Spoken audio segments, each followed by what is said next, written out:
working on my Mazda 6. This is 3-liter V6. It has a couple codes.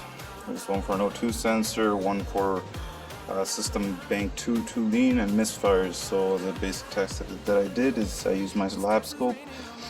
I did a relative compression test, and then I put my in-pressure cylinder pressure transducer sensor that I made, and it was giving me these weird signals, which are they're not good signs.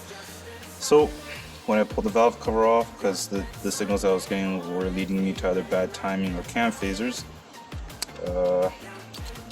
looks like we got a bad timing issue because this thing it's flopping.